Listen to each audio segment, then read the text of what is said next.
Haklısın. Absolut eshitish.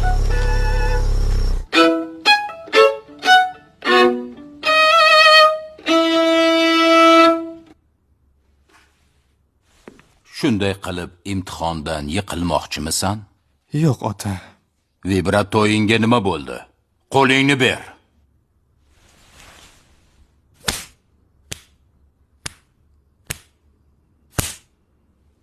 Senga qancha pulim ketayotganini bilasanmi?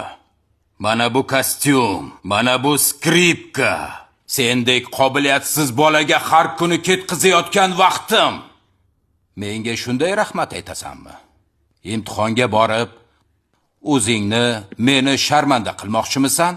Yo'q, ota. Sizni uyaltirib qo'ymayman. Asosiy uchlik akkordning 8 akkordida qaysi tovushni takrorlab bo'lmaydi? Bas.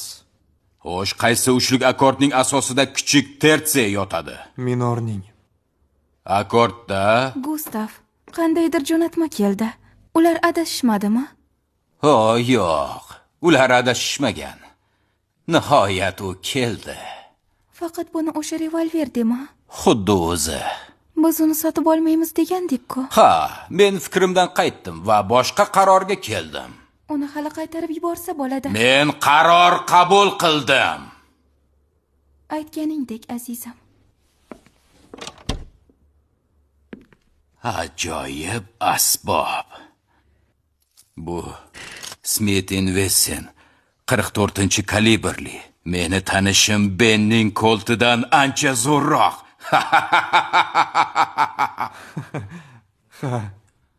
Hatto kayfiyatim ko'tarildi. Bor, buni tashlab yubor. Bunaqa ishlarni xizmatkor qilsa bo'lmaydimi? Demak, akkord, re fa diez la. Qaysi maqomlarda u dominant bo'ladi? Sol major va minor.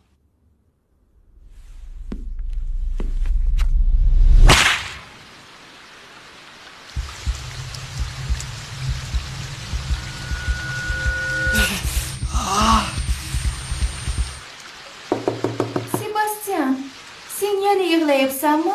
Yo menga shunday tuyuldimi? Yo'q, oyi. Unday emas. Yaxshi, dadang xonangni tekshirishni tugatay deb qoldi. Bu safar hech narsani yashirib qo'ymagansan deb umid qilaman.